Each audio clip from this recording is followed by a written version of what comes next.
नमस्कार, कशिश न्यूज के खास कार्यक्रम गपशप में आप सबों का स्वागत है। मैं हूं संतोष सिंह और आज गपशप कार्यक्रम में एक ऐसी शख्सियत से हम आपकी मुलाकात कराने जा रहे हैं जो भारतीय प्रशासनिक सेवा के अधिकारी भी रहे, 1970 बैच के आईएएस अधिकारी रहे, असम कैडर के आईएएस अधिकारी रहे। उस दौर में उन्होंने एक डीएम के रूप में काम किया जब छात्र आंदोलन असम पर चरम पर था। वहाँ पे वो एक जिलाधिकारी के रूप में काम किए। बाद के दिनों में वो दिल्ली पहुँचे। दिल्ली में वित्त मंत्रालय में वो मनमोहन सिंह के साथ लंबे समय तक उन्होंने काम किया। फिर 1992 से लेकर 2013 तक वर्ल्ड बैंक के साथ जुड़े रहे, अमेरिका में रहे। वो भारत सरकार ने इनको इकोनॉमिक्स पढ़ने के लिए अमेरिका भेजा। मतलब आधुनिक अर्थशास्त्र के क्षेत्र में इनके पास लंबा अनुभव है। फिर वो बिहार लौटे तो अपने गांव को लौटे, और गांव भी ऐसे जगह पे जहां जिसकी ऐतिहासिकता को लेकर सवाल नहीं खड़ा किया। तो इनके लिए भी, उस जगह के लिए भी गौरव की बात है कि ये जिस इलाके से आते हैं वो गांधी से जुड़ा हुआ इलाका है, सम्राट अशोक से जुड़ा हुआ इलाका है, और उस इलाके में वो वापस लौटते हैं वाशिंगटन से, और कई वर्षों से वो काम कर रहे हैं, खास करके लड़कियों की शिक्षा को लेकर, लड़कियों को कैसे एजुकेट किया जाए इसको लेकर काम कर रहे हैं। लेकिन अब इनकी समझदारी से और बढ़ रही है कि भाई बिना बुनियादी बदलाव किए हुए चीज़ें नहीं बदल सकती हैं, और बुनियादी बदलाव करना है तो सिस्टम में शामिल होना पड़ेगा, सिस्टम के साथ दो हाथ करनी पड़ेगी। तो अब चुनावी राजनीति में आने की बात सोच रहे हैं।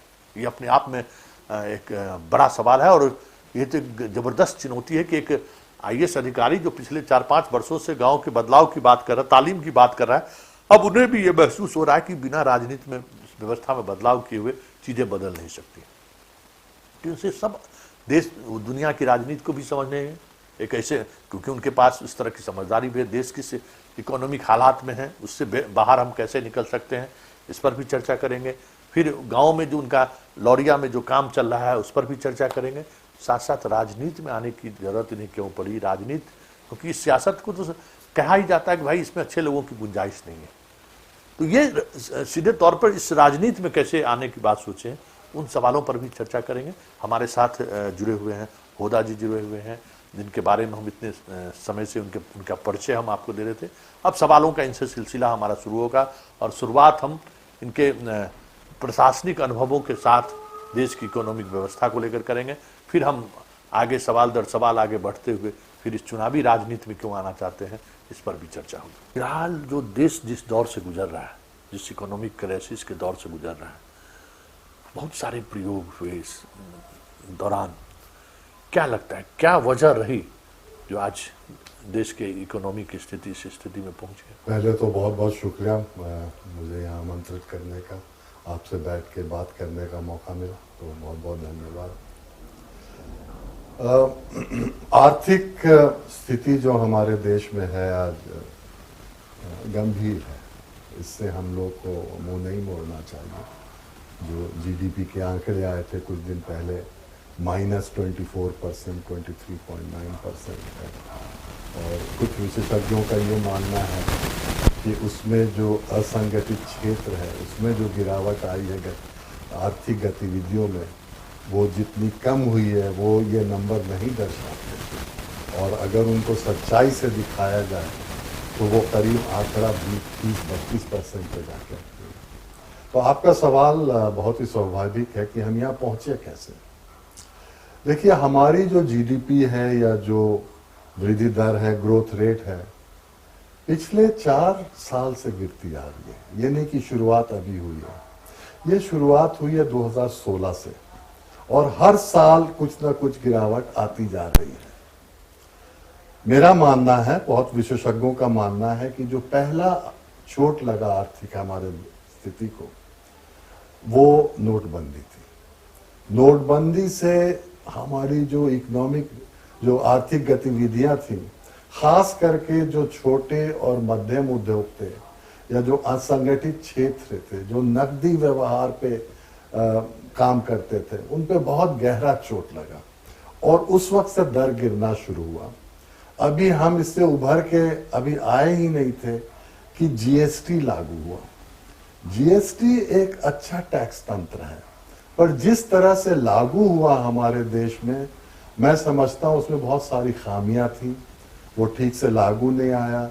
जितने नंबर हैं रेट्स के, अमूमन 2-3 रेट्स रहते हैं हमारे यहाँ, 5-6, और उनका जो ब्यूरोक्रेटिक रिक्वायरमेंट, नौकरशाही की जो कागजात वगैरह की जो इन लोगों ने उसमें कंडीशंस डाले, इससे बहुत भारी चोट पड़ा फिर से जो हमारे मध्यम या लघु उद्योग हैं या जो असंगठित क्षेत्र हैं।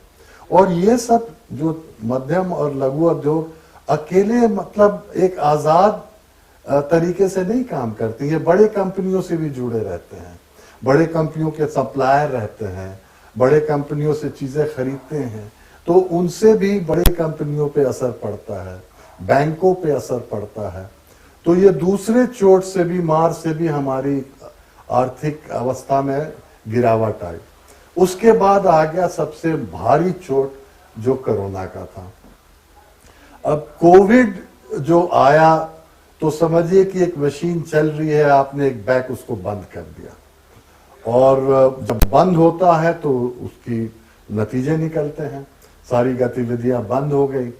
तो मैं सोचता हूं कि 3 मुख्य कारण हैं जो जिस हालात पे हम लोग पहुंचे हैं: नोटबंदी, जीएसटी का सही लागू नहीं होना, और अंत में जाके कोरोना। वर्ल्ड बैंक का ये का भी एक वर्ल्ड पॉलिटिक्स में एक दबाव रहा है। आप लंबे समय तक वहाँ पे काम किए हैं। मनमोहन सिंह जब देश के प्रधानमंत्री थे तो कई ऐसी चीज़ें थी जिसको लेकर खींचतान चलता रहा, उसमें एक जीएसटी भी इशूज था। नोटबंदी जैसी जो पॉलिसी है ये भी एक वर्ल्ड बैंक का एक हिस्सा ही है, वो भी एक प्रेशर ग्रुप के रूप में वो काम करते हैं। तो जो जिन चीज़ों को लेकर मनमोहन सिंह, वो भी वर्ल्ड बैंक से आए थे, उन चीज़ों को, उस पॉलिटिक्स को समझते थे।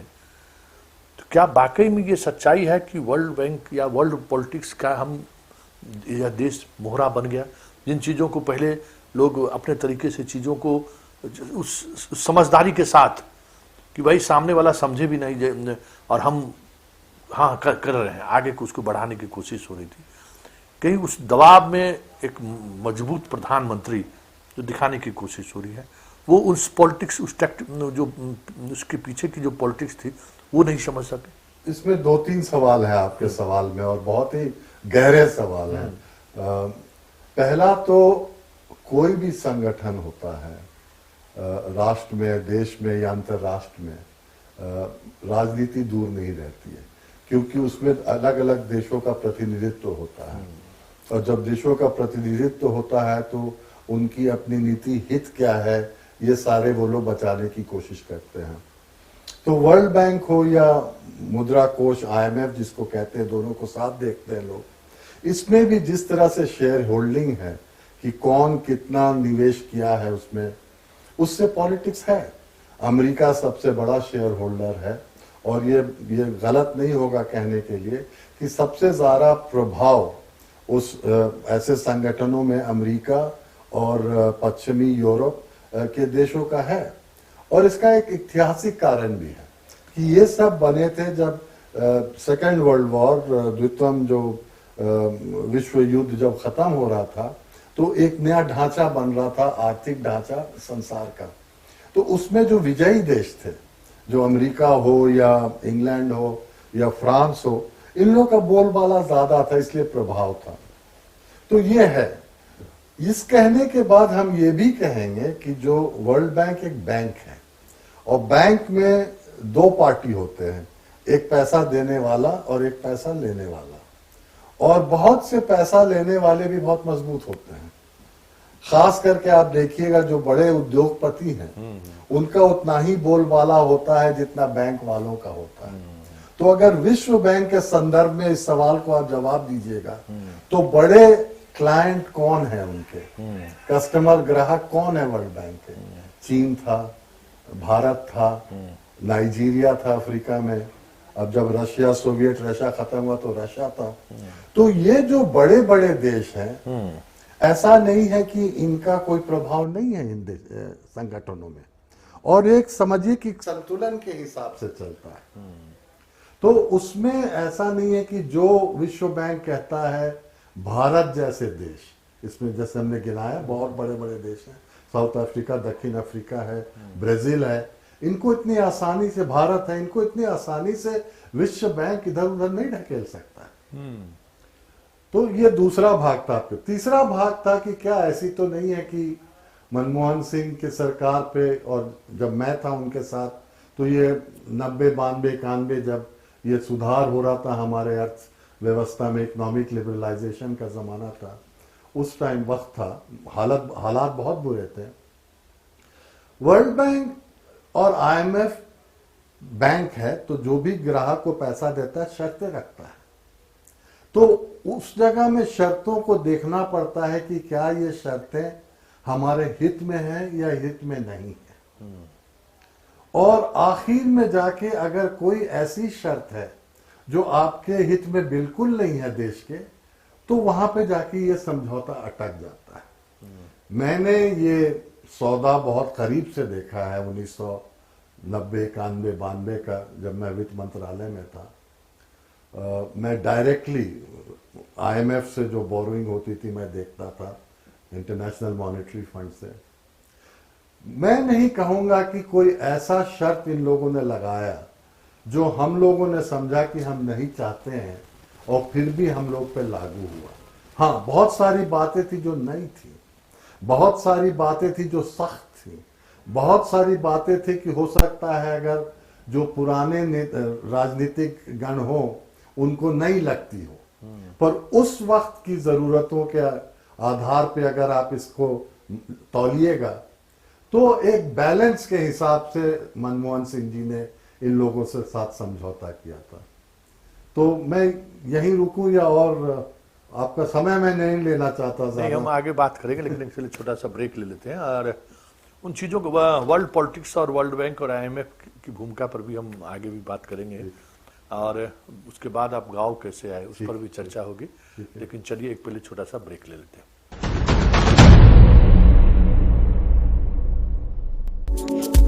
रांची में आप ढूंढ रहे हैं आशियाना। आशियाने के पास ही चाहते हैं स्कूल, कॉलेज, दफ्तर, एयरपोर्ट और स्टेशन, तो पूरे कीजिए अपने सारे सपने। सेल सिटी में आपका है स्वागत। वाइब्रेंट एम्बियंस, ग्रेट लोकेशन, आलीशान कैंपस, शानदार फ्लैट्स। न्यू हाई कोर्ट विधानसभा के करीब है आपका अपना ड्रीम होम। पानी, बिजली, गैस के झंझटों से दूर आपका अपना relax zone. Sail city, a gift to Ranchi.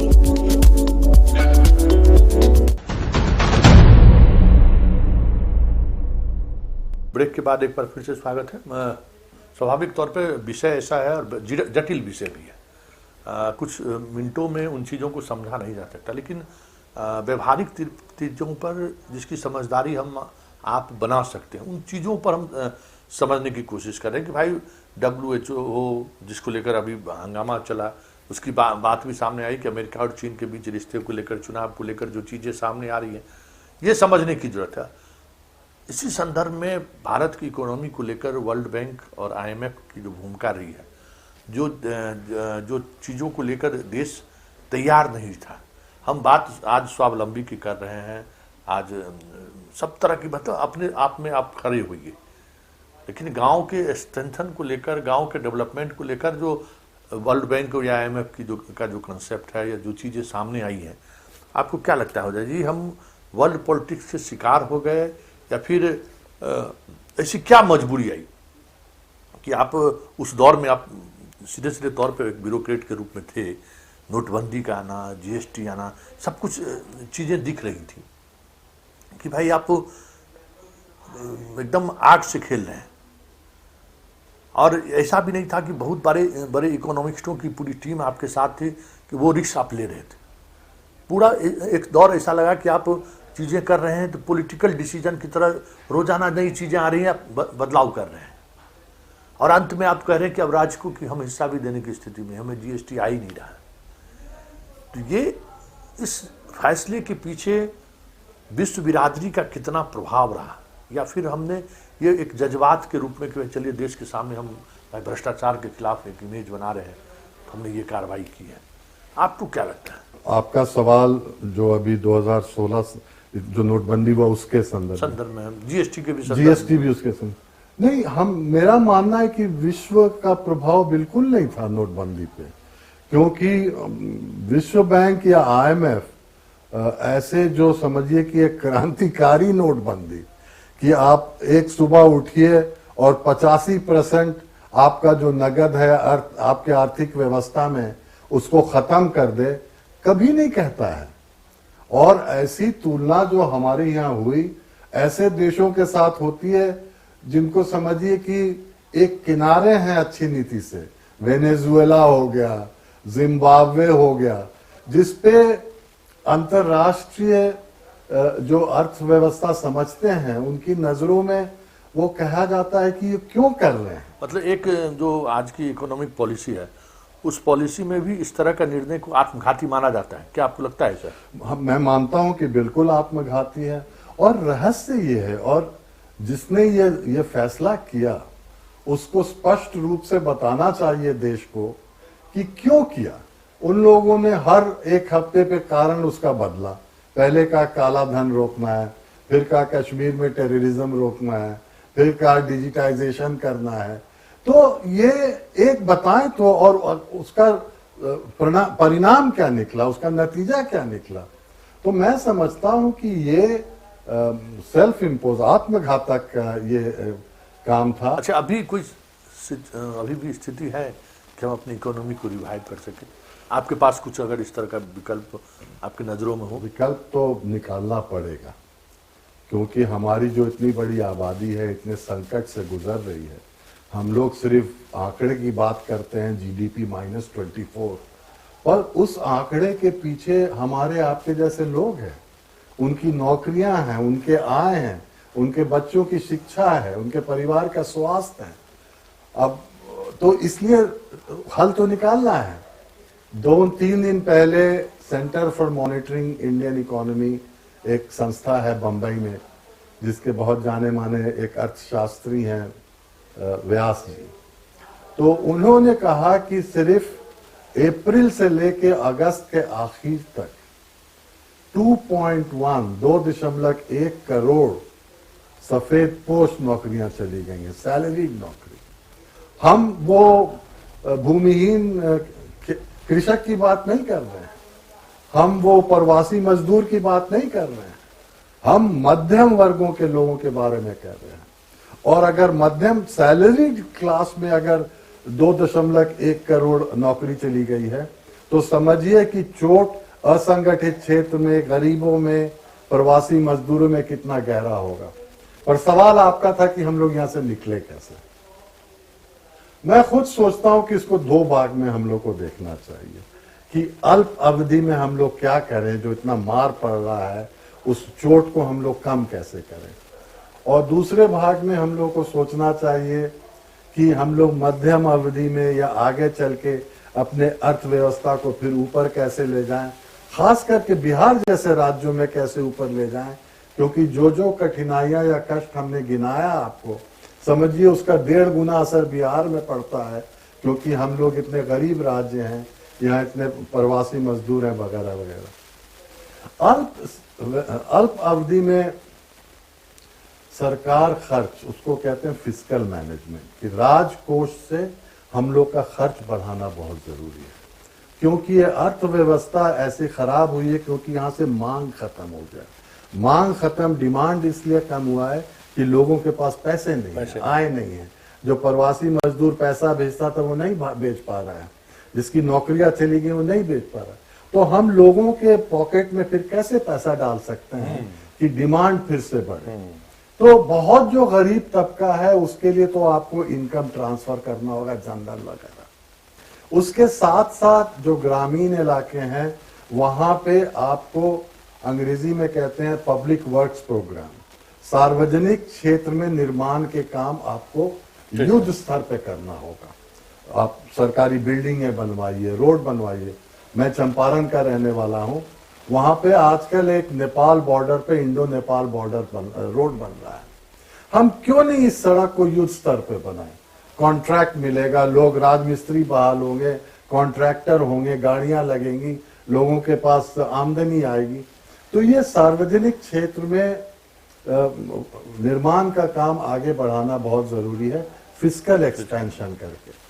लोग कहते हैं पैसा कहाँ से आएगा। अगर आपके पास वक्त है या अगले गपशप में हम लोग इसके बारे में बात सकेंगे, बहुत तफसील से बात करनी होगी। मध्यम अवधि में मैं समझता हूं कि 2-3 चीजों की जरूरी है, और मैं ज्यादा बिहार पे केंद्रित आपको बोलूंगा। एक तो है कि जो निवेश हो रहा है हमारे इकोनॉमी में, उसका दर बहुत घट गया है। तो निवेश कैसे बढ़ाया जा सकता है? निवेश बढ़ता है कि नए निवेशक बाहर से आए, नए निवेशक आपके घर के हों, और वो निवेश का पैसा लाएं और बैंक के तरफ से ऋण का पैसा आए। तो इन तीनों चीजों पे काम करने की जरूरत है।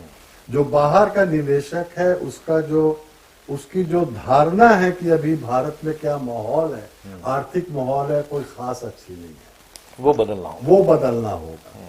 जो हमारे देश वाले भी जो निवेशक हैं, वो इंतजार कर रहे हैं कि अगर सरकार फिस्कल एक्सपेंशन से कुछ मांग बढ़ाएगी तभी ना हम टूथपेस्ट बनाएंगे कि बिकेगा। नहीं तो अभी हम कुछ सामान बना दे, नहीं बिके तो क्या कर सकते हैं। और बैंक रुके हुए हैं अपने को, कि बैंक को भी बहुत चोट लगा है, और वो समझते हैं कि अगर हम और ज्यादा ऋण देंगे तो ये सब, जिसको अंग्रेजी में कहते हैं नॉन परफॉर्मिंग एसेट्स, बन जाएंगे। तो वो भी रुके हुए हैं। तो इन तीनों चीजों पे हम लोग को काम करना होगा। बिहार में खास करके मैं तो समझता हूँ रोजगारी का मामला हो या अपने अर्थव्यवस्था को ठीक करना हो, नए तरीके से सोच के उद्योगीकरण के बारे में हम लोग को सोचना बहुत जरूरी है। तो ये स्वाभाविक तौर पर चीजें, वक्त हमारे पास भी कम है, लेकिन एक ऐसा इंसान जो वर्ल्ड इकोनॉमी को समझता है, इकोनॉमिक रूप से कैसे डेवलप हो सकता है भारत, अभी संकट से कैसे बाहर निकल सकता है, इसकी एक समझदारी है। वो दिल्ली मुंबई को छोड़ के गांव की ओर कैसे आएंगे, किस समझदारी के साथ। क्योंकि लोग तो कहेंगे अरे जो वर्ल्ड बैंक में काम किए हैं, एक सीनियर IAS अधिकारी रहे हैं, जिनके पास इकोनॉमी का एक बेहतर ज्ञान है, वो गाँव में आके क्या कर रहे हैं। वो तो भाई देश का एक एसेट, दिल्ली की लाइब्रेरी में बैठ के या फिर जो इकोनॉमिक संस्थान है वहाँ पे बैठ के उनको अपना स्पीच देना चाहिए, अपनी बात रखनी चाहिए। इसके बजाय वो गांव में आके एक स्कूल के सहारे लोगों को एजुकेट कर रहा है। ये कौन सी समझदारी, आपको ऐसा क्या लगा जो आप वापस गांव की तरफ आ गए? इसलिए हंस रहा हूँ कि मेरे दोस्त अमेरिका में जो रहते हैं पूछते हैं ये, और कहते हैं कि वहाँ तुम बैठे हो तो वॉशिंगटन अमेरिका याद आता है क्या? तो मैं कहता हूँ जब मैं आकाश के तरफ देखता हूँ तो हमें अमेरिका भी नहीं दिखता है और वॉशिंगटन भी नहीं दिखता है। आपका सवाल बहुत सही है। देखिए, जब मैं लौट के आया 2013 में 14 में, मैं योजना परिषद में था, मैं चंपारण का रहने वाला था। हमारे फैमिली में भी पुरानी ये परंपरा रही है कि हम लोगों ने काम वाम किया है। हमारे पिताजी भी कहते थे कि जाया करो अपने घर, लोगों को मत भूलो। तो जाने लगे, वहाँ देखा तालीम की कमी है, लड़कियों की शिक्षा शुरू कर दी है, और हमको अच्छा लगा। मैं सही बताता हूँ, मुझे खुशी होती है जब मैं वहां रहता हूँ। मैं सोचता हूँ कि मैं दुनिया में मैंने सब चीज देख लिया, पर यह हिस्सा मैंने नहीं देखा था। क्योंकि जब मैं बचपन में पढ़ा तो मुझे हॉस्टल भेज दिया गया, वहां से मैं दिल्ली विश्वविद्यालय कॉलेज चला गया, वहां से IAS चला गया, वित्त मंत्रालय चला गया, अमेरिका चला गया। और ये जो गांव की जिंदगी थी, जहां से हम लोग निकल के आए थे, वो मुझे मालूम नहीं, वो छूट गया, पीछे छूट गया। उसको हम कहते हैं फर्स्ट माइल, लास्ट माइल नहीं। आप सुनते हो कि लास्ट माइल को जोड़ना है, हम फर्स्ट माइल को जोड़ रहे हैं कि मेरे जीवन का पहला जो मील है उसको हम कैसे मुकम्मल करें। और जरूरतें बहुत हैं तो की, और अगर हम लोग जैसे नहीं जाएंगे तो कौन करेगा, कौन जाएगा। और आप तो शिक्षा के बारे में है, हम लोगों ने हमने बेरोजगारी पे काम किया, और फिर जब महसूस हुआ कि सिर्फ अपने दम पे हम नहीं कर सकते हैं, हम 5 स्कूल खोल सकते हैं, 10 स्कूल खोल सकते हैं, तो मैं आपसे ये भी कहने में संकोच नहीं करूँगा कि हम लोगों ने कुछ राजनीतिक कदम भी लिए। और मेरा मानना अब ये हो गया है कि जितनी भी गलाजत है या गंदगी लोग कहते हैं राजनीति में, बिना उसमें घुसे, बिना कीचड़ में घुसे, जो समाज की समस्याएं हैं उसमें घुस के आपको काम करना होगा। कोई प्रशासनिक शक्ति चाहिए आपको, कोई राजनीतिक शक्ति चाहिए, और उसी को जोर लेके कर सकते हैं कि हम जिस पैमाने पे शिक्षा पे काम करना चाहते हैं, जिस पैमाने पे रोजगार पे काम करना चाहते हैं, अब हम बाहर रह के नहीं रह सकते। तो शुरू हुई शिक्षा से, अब होते होते 5 साल, अब हमारा प्लेटफॉर्म है कि हम लोग ऐसा काम करें कि हम लोग के पास ताकत हो कि हमारे युवा बिहार, अब लोग, ये आंकड़ा जरूरी है जानना, समझिए कि 60% लोग बिहार में 25 साल के आयु से कम है। तो अगर 60% युवा वर्ग है और उसको 30 साल कर दीजिएगा तो 70% हमारे बिहार की जनसंख्या युवा वर्ग है। क्या इनको आप फिर बंधक बनाइएगा 50 साल के लिए? शिक्षा नहीं देते हैं, स्वास्थ्य नहीं देते हैं, सुरक्षा नहीं देते हैं, भूमि प्रबंधन नहीं करते हैं, तो क्या करे आदमी? कुछ कहीं तो लड़ रहा है। अब थिंक टैंक नहीं, इसको समझिए थिंक डू पे हम लोग आ गए। क्या क्या सोच है, क्या करना चाह रहे हैं? नहीं तो हमारा जो चैरिटी, जो स्कूल का काम है, वो हिकमत फाउंडेशन है, उसके जरिए हमारे लड़कियों का वो चलता रहेगा। हम लोग इस साल इंशाल्लाह तीसरा स्कूल खोल लेंगे, फिर चौथा खोलेंगे। हमने एक राजनीतिक पार्टी बना ली। अच्छा। राजनीतिक पार्टी इस तरह हमने बनाई है कि हम लोग चाहते हैं कि एक सामाजिक संगठन बना के उसके ऊपर राजनीतिक चादर बनाए। तो हमारे चंपारण के ही एक दलित नेता है पूर्णवासी राम जी, नाम सुना होगा, मंत्री भी रहते थे।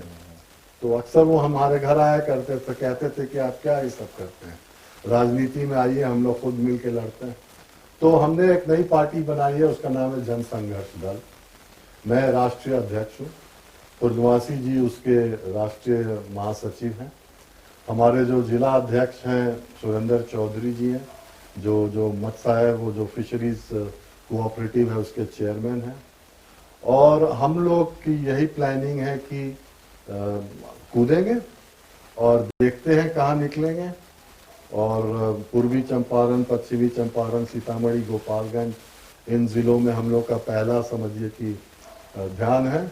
और सब जगह हम लोग यही कोशिश करते हैं।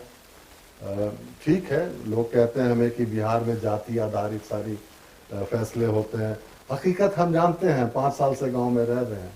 पर ये उसके साथ साथ हम लोगों ने वो 4 मुद्दा जो हमने बताया, जिन 4 मुद्दों के बगैर दुनिया में कोई समाज विकसित नहीं हुआ है, और वही 4 मुद्दे हैं शिक्षा, स्वास्थ्य, सुरक्षा और भूमि प्रबंधन। मालिकाना हक का, ये प्रॉपर्टी राइट्स अंग्रेजी में कहते हैं, हमारे संदर्भ में उसको हम लोग भूमि प्रबंधन करते हैं। और देखते हैं आगे क्या होता है। तो ये कैसे सोचे कि राजनीति में, बगैर राजनीति में ये चीज़ें नहीं बदल सकती है? क्योंकि आप चंपारण से हैं, गांधी भी आकर वहीं, लेकिन कभी सक्रिय राजनीति में नहीं है। एक ये रहा है कि राजनीति के इतर भी चीज़ें हैं जिसके सहारे हम पॉलिटिकल सिस्टम को मजबूत कर सकते हैं।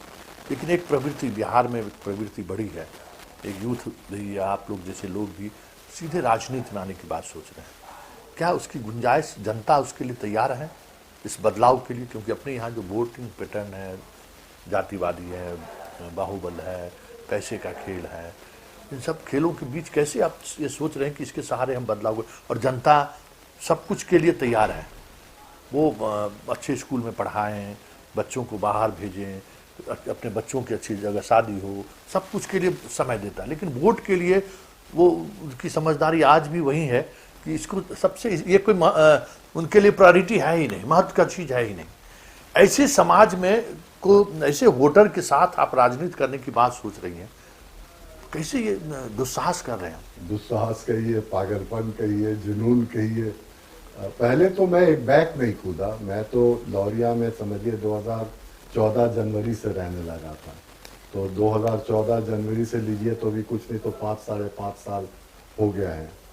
तो मैंने बहुत करीब से देखा है अब गांव को, और तो इसलिए मैं जो जमीनी हकीकत है उससे मैं वाकिफ हूँ, मैं समझता हूँ। इसलिए मैं बाध्य हुआ क्योंकि राजनीति 3-4 स्तर पे होती है। एक विचारधारा की राजनीति है, हो सकता है जो आपने जिसका वर्णन किया, वो ऐसे विचारधारा की राजनीति आजकल बिहार में ज्यादा नहीं दिखती है, और विचारधारा भी जरूरी होती है। दूसरा होता है राजनीति कि अपने लोगों में एक आत्मविश्वास, कॉन्फिडेंस, उनके जो राइट्स हैं उन हकूक के लिए लड़ने के लिए। और तीसरी तरह की एक राजनीति होती है जिसको राजनीतिक शास्त्र के जो ज्ञानी लोग हैं क्लाइंटिज्म के नाम से कहते हैं कि मेरा काम कौन करवाएगा। थाना में आप किसी में जाइए, जब तक 5,000 रखिएगा नहीं, कोई आपसे मुंशी जी बात नहीं करता है, जो भी कुछ भी कह दे। तो क्लाइंटिज्म कौन किसे काम करवाएगा। तो जो पहला स्तर है और जो दूसरा स्तर है, उसके लिए मैं नहीं कहूंगा कि लोग तैयार नहीं है। और बाहुबली की भी आपने जो बात की, बाहुबली को क्यों लोग चाहते हैं? बाहुबली को इसीलिए चाहते हैं कि वो उनका काम करवाता है। जब कुछ नहीं करता है तो वो थाना का बिचौलिया रहता है, तो उसको थाना से उसको साठगांठ है, और जब साठगांठ है तो जब उनके लोगों का कुछ होता है तो वो करवाता। और थाना को मतलब अलग से मैं नहीं कह रहा, ब्लॉक ऑफिस वही हालत है, डिस्ट्रिक्ट ऑफिस वही हालत है। अब आप कहानियां सुनना चाहिए नहीं, तो ये आप हालात को समझ रहे हैं, उन हालात को समझते हुए आप कैसे ये दुस्साहस कर रहे हैं। भाई आप अगर मान लीजिए आपको जनता वोट भी करे तो थाना में जिस तरीके का कॉकस है, बीडीओ ऑफिस में कॉकस है, जनता उसी से तंग है कि भाई उनके पास कोई विकल्प नहीं है। तो चीज़ों को समझते चलो भाई वोट कर देते, वोट मतलब इस वोट से चीज़ें बदल सकती हैं, ये समझदारी नहीं है। और उनकी ज़रूरतें जो हैं वो जो एक पढ़ा लिखा व्यक्ति, एक संवेदनशील व्यक्ति उन ज़रूरतों को पूरा कर नहीं सकता है कि भाई थाने में केस नहीं ले रहे हैं, आप उसके लिए वो उस स्तर तक उतर नहीं सकते हैं। तो फिर कैसे एक अच्छे आदमी को उस राजनीति में आने को सोच। ऐसा तंत्र पुलिस का हम करें, और वो सिर्फ आपको मतलब राज्य सरकार में बैठ के कर सकते हैं कि हमारी पुलिस की बात करते हैं। पुलिसिंग सिस्टम जो अभी है वो औपनिवेशिक है, कॉलोनियल है, अत्याचारी है, वगैरह वगैरह लोग आरोप लगाते हैं। उसको कैसे हम एक नागरिक केंद्रित पुलिस फोर्स में हम बदल सकते हैं। और तो बड़े बदलाव की बात हुई, बड़े बदलाव की बात हुई। तो इसीलिए हमने कहा कि राजनीति एक स्तर पे वो क्लाइंटिज्म है गांव में, और कोई जरूरी नहीं कि मुझे ही जाना पड़े।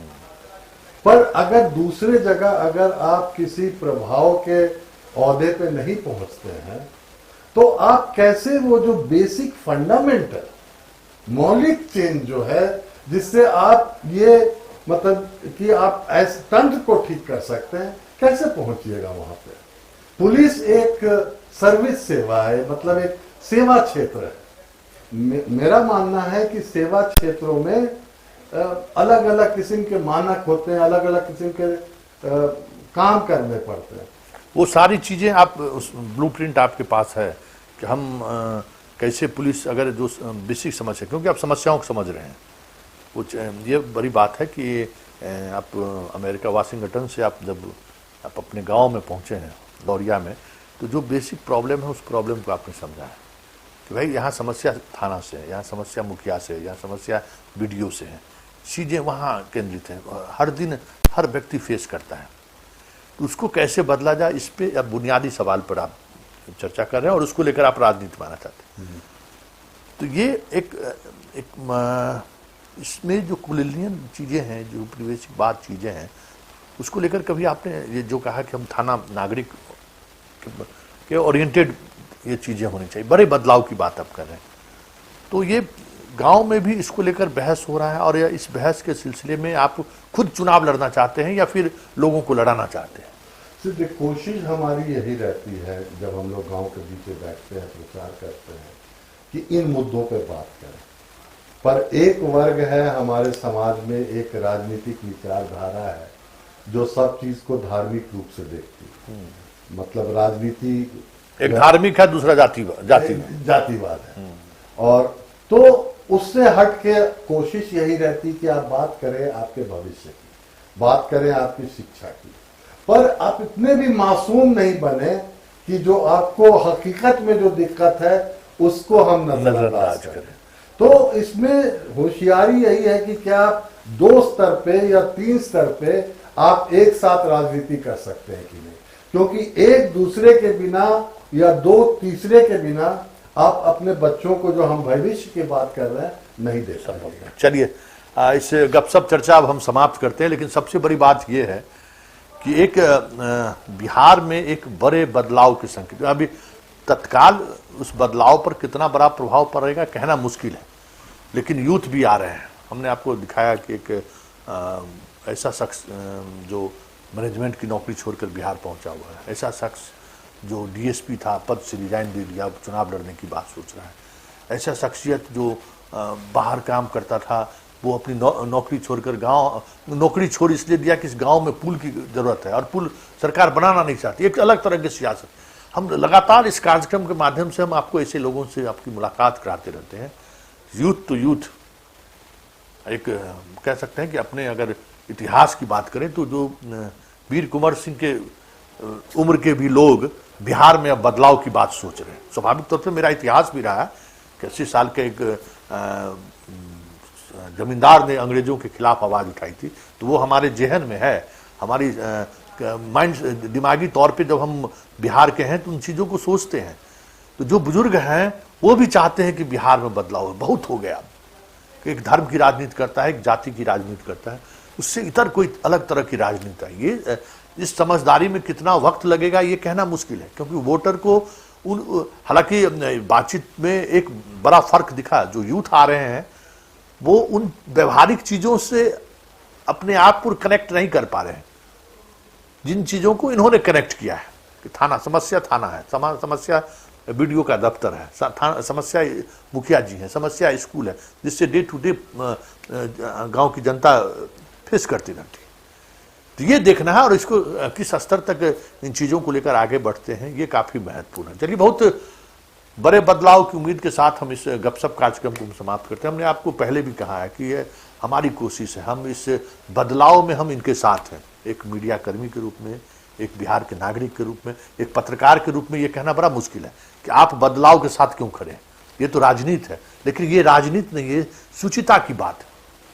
और इस सूचिता में एक पत्रकार की भी जिम्मेवारी है कि ऐसे लोग जो बदलाव की बात करते हैं, हम नेताओं की भाषण तो रोज आपको सुनाते हैं, लगातार सुनाते हैं, उनके रिएक्शन भी सुनाते हैं, लेकिन ऐसे लोगों की प्रतिक्रिया को भी आप देखिए, समझिए, जो एक अलग तरह की बात करता है बदलाव में। क्योंकि वो हो सकता है कि उनकी भूमिका एक गिलहरी की भूमिका हो, राम सेतु में निर्माण में जिस गिलहरी की हम बात करते हैं अक्सर, लेकिन उस गिलहरी को भी पब्लिक डोमेन में लाने की जरूरत है। ये एक मीडिया कर्मी का धर्म भी है। तो हम ऐसे लोगों को लगातार हम आपसे मुलाकात कराते रहते हैं। इस कड़ी में आज एक कह सकते हैं कि एक ऐसे योद्धा से हम आपकी मुलाकात कराए हैं जो वाशिंगटन से अपने गांव पहुंचता है और एक बड़े बदलाव के साथ। सबसे बड़ी बात है कि बाहर रहने के बाद चीजें होती क्या है कि जो व्यवहारिक चीजें हैं उनकी समझदारी नहीं होती, फिर वहीं पे लोग करते हैं।